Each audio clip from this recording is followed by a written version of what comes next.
பெருமலைக்கள்ளர், சௌராஷ்டிரா 2 சமூகங்களும் பாஜகவுக்கு அதிக அளவு வாக்குகளை செலுத்துறாங்கன்னா, திரு ஓபிஎஸும் திரு டிடிவியும் பாஜகவோடு இருந்தார்கள், அதனால அந்த வாக்குகள் கிடைச்சிருக்குன்னு பார்க்கணுமா? இவங்க வேண்டான்னு உறுதியா மறுக்கிறாங்க. இபிஎஸ் தரப்பு எங்களுக்கு ஓபிஎஸும் வேணாம், டிடிவியும் வேண்டான்னு உறுதியாக மறுக்கிறார்கள். இல்லாமலேயே உங்களால பாஜக வச்சு இப்ப சமாளிச்சிட முடியுமா அந்த சமூகத்தை? இதுல ஒரே ஒரு தகவல் மட்டும் ஜீவாக்காவை சொல்லிடுறேன். அந்த வைகை நதி தீரத்துல இருக்கிற 4 தொகுதி இருக்குல்ல, தேனி, மதுரை, சிவகங்கை, ராமநாதபுரம், இந்த 4 தொகுதியிலுமே அதிமுக 3வது இடத்துக்கு போயிருக்கு. அதையும் சேர்த்துதான் ஜீவா பார்க்கணும். இல்ல, நான் இப்ப மதுரையில இப்ப பொதுக்குழு நடத்துனதோட இணைச்சு நான் பேசுறேன். மதுரையை மையப்படுத்தினது காரணம் அது திமுகவுக்கும் என்ன நடந்திருக்கு அப்படிங்கறத நான் சொல்வதற்காக பேசினேன். அதாவது ஓபிஎஸ் டிடிவி இல்லாமல் அப்படிங்கிறது இபிஎஸ் உடைய இது. ஆனா பாரதிய ஜனதா கண்டிப்பா ஓபிஎஸ் டிடிவியை சேர்த்துக்கணும் தான் நினைப்பாங்க. அவங்களுக்கு எதுக்கு சார் ஓட்டை வீணடிக்கணும்? இப்ப இபிஎஸ்க்கு ஈகோ இருக்கும், இபிஎஸ்க்கு கட்சி பிரச்சனை நிறைய இருக்கு. அதுவும் ஓபிஎஸ் போன்ற ஒரு தீவிர விசுவாசியை பாஜக எதுக்கு இழக்கணும்? பல பேர் ஓபிஎஸ் அவ்வளவுதாங்கிறாங்க. ஓபிஎஸ் எதுக்காக மோடி அமித்ஷா படணும்? ஒரு நியாயமான ரீசன் சொல்லுங்க. இபிஎஸ்க்கு பிடிக்கல, இபிஎஸ்க்கு பிடிக்கலங்கிறதுக்காகலாம் அமித்ஷா அப்படிதான் அமமுக அப்படிதான் விட்டாங்க 2021 தேர்தல்ல. இல்ல, அமமுகவை இப்ப நாங்க பாஜக கூட்டணியில இருக்கிற இப்ப தனி கட்சி, இப்ப நீங்க அவங்களை ஏடிஎம்கேல சேர்த்துக்கணுங்கிற அவசியமே கிடையாது. டிடிவி தினகரன் ஆல்ரெடி இருக்கிறார். அதனால அமித்ஷா மோடியை பொறுத்தவரையும் ஓபிஎஸ் டிடிவியை எதுக்கு விடணும்? நல்லா யோசித்து பாருங்க. இபிஎஸ்க்காகலாம் விட மாட்டாங்க. சிவா கார்த்திகேயன் கரெக்டா சொல்றாரு. இபிஎஸ்க்கு பிடிக்கலன்னு தானே அமமுகவை 2021 விட்டாங்க. அதே கூட சேர்த்து இப்ப ஓபிஎஸ்ஸையும் விட போறாங்க. அப்படி ஒரு அவசியம் அவங்களுக்கு தேவை.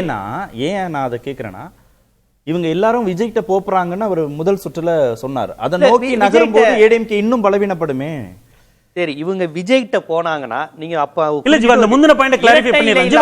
ஜீவா முந்தின சொல்லுங்க கார்த்திக். அதாவது அமமுகவை 2021 இடங்களை 25 இடங்களை கேட்டு அமித்ஷா 12 மணி வரைக்கும் ஐடிசில இது பண்ணாங்க. ஆனா அப்ப அந்த நேரத்துல விட்ட இபிஎஸ் அவர்கள் இந்த முறை ஓபிஎஸ் விடுறதுக்கு ஏன் தயங்க போறாருன்னு கேக்குறேன். இல்ல, இவங்க சொல்றதுல நான் ஒரே ஒரு விஷயம், கடந்த முறை பாரதிய ஜனதா கூட்டணிக்கு 12 விழுக்காடோ 11 விழுக்காடோ வாக்கு வந்துச்சு. எப்படி?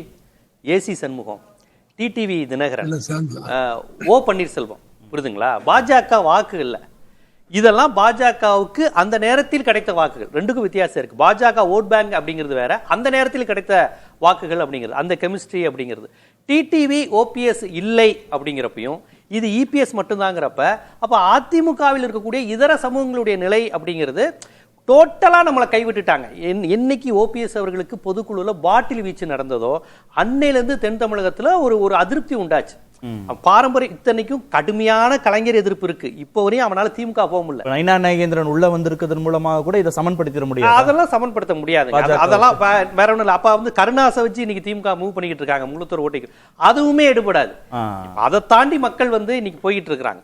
ஆனா இன்னைக்கு அதிமுக வாக்குகளை பாரதிய ஜனதா சாப்பிடுது. அதுதான் இங்க நம்ம வருத்தப்பட வேண்டிய விஷயம். ஒரு திராவிட கட்சியின் வாக்குகளை சாப்பிடுது, விஜயும் அதை சாப்பிடுறாரு. பாமக வாக்கு வங்கிகள் எதெல்லாம் பலவீனமான கட்சிகள் இருக்கோ அந்த வாக்குகளுக்கு ஃபுல்லா அவர் சொல்ற மாதிரி கொஞ்சம் கொஞ்சமா எடுக்கிறாங்க. ஆமா, அதிமுக வாக்கு வங்கியை நிறைய வாங்குறாங்க. ஏன்னா விஜய் பேசுறது முழுக்க திமுக எதிர்ப்பு. இப்ப அண்ணாமலை அதை தான் செஞ்சாரு. திமுக எதிர்ப்பு பேசியே அதிமுக ஓட் பேங்க தான் அவங்க அப்படியே வாங்கினாங்க. இப்ப விஜயும் அதான் செய்யறாங்க. சோ திமுக எதிர்ப்பு பேசுவதன் மூலமாக, திமுக எதிர்ப்புனாலே அதிமுக தான், அந்த ஓட் பேங்க தான் விஜய் வாங்குறாரு. பாமக தளர்ந்து போனதுனால அது ஏற்கனவே இந்த ஜீவா முடிக்கிற இந்த இடத்துல தான் நான் என்ன சொல்றேன்னா, விஜய் திமுக எதிர்ப்பை பேசுறாரு, அவரு அதிமுக வாக்குகளை வாங்குறாருன்னு ஜீவா சொல்றாருல. இதோட நீட்சிய ஐயா ஓபிஎஸ் அவர்களும் ஐயா டிடிவியும் பார்க்க மாட்டாங்களா? அப்படி போறதுனால இல்ல, ஒரே ஏன்னா இங்க வாசல் அடைச்சிட்டாங்களா? அப்போ இந்த வாக்கு இங்க போகும்போது லீடர்ஸ் அங்க தானே போவாங்க. நான் கேக்குறேன், போறதுனால என்ன சட்டமன்றத்துல வெற்றி ரொம்ப முக்கியங்க. அப்படி ஓபிஎஸ் போறதுனால விஜய்க்கு என்ன வெற்றி கிடைக்கும்? அதுதான் நான் அவர்கிட்ட கேட்டேன். வின்னபிலிட்டி தான் நான் கேட்டேன். அதே ஷாம் சார்ட்டையும் பேசுறேன். சார், இப்போ தாவேகாவுக்கு திரு ஓபிஎஸ், திரு டிடிவி, பாமக, தேமுதிக, திமுக இருக்கக்கூடிய சில கட்சிகள் கூட, ஓரிரு கட்சிகள் கூட அது திமுகவை வழி அனுப்பி வைக்கும் கூட பெருமாள்மணி சார் சொல்றாரு, ஒரு ஸ்ட்ராட்டஜியா பண்ணுன்றார். இவங்களாம் போய் ஒரு மெகா கூட்டணிய கட்டமைப்பாங்க விஜய் தலைமையில அப்படின்னு, அதுக்கான வாய்ப்புகள் இருக்கா? பொதுவாக வின்னபிலிட்டியை மட்டும் நம்ம பார்க்கறது இல்ல, கண்டெஸ்டிங் ஆல்சோ வெரி இம்பார்ட்டன்ட். என்ன காரணம்னா, நம்ம கட்சி வச்சிருக்கிறோம், நமக்கு எந்த இடமுமே இல்ல, ஜெயிக்கவே முடியாது அப்படின்னு சும்மா இருக்க முடியாதுல்ல. ஏதாவது இடத்துல போட்டி போட்டுதான் ஆகணும். நமக்கு லோக்கல் செல்வாக்கு, இப்போ விஜய் கட்சியில மேலூர்ல ஒரு தியேட்டர் அதிபரை ஒன்றிய செயலாளராக போட்டிருக்காங்க. பல இடங்கள்ல நல்ல ஆட்களை போட்டிருக்காங்க. ஆனா அவங்க கிட்ட பேசணும்னா எப்படிங்க ஜெயிக்க முடியும்னு பேசினா ஜெயிக்கிறது நோக்கம் இல்லைங்க. நம்ம ஊர்ல நமக்கு செல்வாக்கு, நம்ம ஊர்ல நம்ம வியாபாரத்துக்கு பாதுகாப்பு, இப்படி அதுல பல நோக்கம் இருக்கு. மதுரையில வந்து முதலமைச்சர் போய் சேர்றவங்களுக்கு இது வந்து அரசியலுக்கு வர்ற எல்லாருமே எம்எல்ஏ எம்பி ஆகணும் வர்றது இல்ல ஐயா, ஆக முடியாதுங்க, வாய்ப்பே இல்ல. அட்லீஸ்ட் வந்து மேலூர்ல சேர்மன் ஆயிட்டு போறாரு அவரு. இல்ல ஓபிஎஸ்க்கும் இல்ல விஜய் கட்சியில இருக்கிறவங்களுக்கு நீங்க சொல்றது பொருந்தும், வியாபாரத்துக்கு பொருந்தும், லோக்கல் செல்வாக்கு நிரூபிக்க பொருந்தும். விஜயை நம்பி கூட்டணிக்கு போற ஓபிஎஸ்க்கும் டிடிவிக்கும் பிரேமலதாவுக்கும் ராமதாஸ் அன்புமணிக்கெல்லாம் இந்த தேர்தல் ரொம்ப முக்கியம் இல்ல, அவங்க போய் விஜய் தலைமையிலான ஒரு மெகா கூட்டணியை கட்டமைச்சிருவாங்கன்னு சொல்றாரு பெருமாள். டாக்டரே என்னங்க சொல்றாரு, நான் 96ல 4 சீட்டு தனியா நின்று ஜெயிச்சேன், இப்ப 40 சீட் ஜெயிக்கிறதுக்கு எனக்கு எப்படிங்கிற ரூட் தெரியும்ன்றாரு. அப்ப அவங்களுக்கு ஒரு கான்பிடன்ஸ், ஒரு ஓட்டு கணக்கு இருக்கும், இந்த தொகுதியில நமக்கு இவ்வளவு கிடைக்கும். அவரே தானே சார் தனிச்சு நின்னு 4 ஜெயிச்சேன், இப்ப கூட்டணியில போய் 5 தான் ஜெயிச்சேன்னு அவரே தான் சொன்னாரு. இல்ல அது காரணம் அவரை நேரடியா அன்புமணியை குற்றம் சாட்டிட்டாரு. இப்ப அன்புமணி இல்லாத பாமக அது என்ன வேணாலும் முடிவெடுக்கும். அதே நேரத்துல வந்து திமுக ஒரு நுண்ணரசியலை கையாளுது. இப்ப வந்து ஜீவா சொன்னார் இல்லையா, மதுரையில வந்து சௌராஷ்டிர ஓட்டு வங்கி, பிரபல கல்லர் ஓட்டு வங்கி. ஆனா இந்த 2 ஓட்டு வங்கியிலும் இல்லாமலேயே இந்த 2 கேஸ்டோட நம்பிக்கையை பெற்றாலே அது ஒரு ஓட்டு வங்கி. சௌராஷ்டிரர்களும் நம்பணும், பிரமலை கலர்களும் நம்பணும். உதாரணமா மதுரை முத்தண்ணன் எடுத்துங்க, எங்களுக்கு காலேஜ் டேஸ்ல எம்எல்சி அவர் 66. நாங்க காலேஜ்ல இருந்து பரமேஸ்வரி தியேட்டருக்கு சினிமா பார்க்க போகும்போது அவர் டீ கடையில ஃப்ரீயா டீ குடிச்சிட்டு போவோம். பெரிய ஆள், ரொம்ப பெரிய ஆள், எம்ஜிஆர் மன்றத்துக்கு புறவல்லம். அவரே 72ல எம்ஜிஆர் மன்றங்களை எல்லாம் அடிச்சு ஒடுக்குனாரு.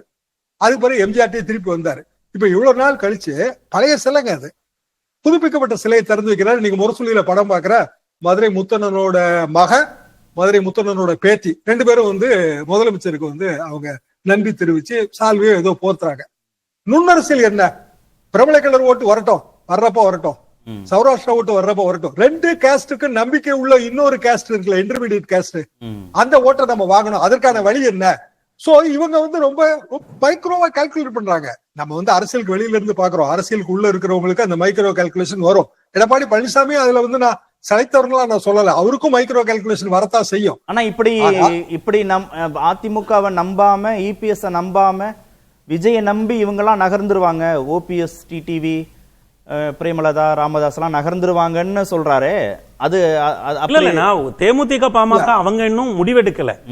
ஆனா ஓபிஎஸ் டிடிவிக்கு அதிமுக இடம் இல்லைன்னா அவங்க ஜீவா சொன்னாரு இல்லையா, அவங்க திமுக எதிர்ப்புல உறுதியா இருக்காங்க. இவங்கலாம் போனாதானே விஜயுமே மெகா கூட்டணி அமைக்க. கார்த்திகேயன் இப்படி பாருங்க, விஜய் அன்டெஸ்டடா, அது அவர் பலவீனமா, அதான் அவருக்கு பலம், அதான் பலம். கண்டிப்பா. ஏன்னா நான் அன்டெஸ்டடு, நான் சொல்றேன் எனக்கு 25% கிடைக்கும்னு, இன்னொருத்தங்க 10% தான் கிடைக்கும்ன்றாங்க. அப்ப 10க்கு 25க்கு நடுவுல ஏதோ ஒண்ணு வாங்க தானே போறாரு அப்படின்னு மத்தவங்க நினைப்பாங்கல்ல.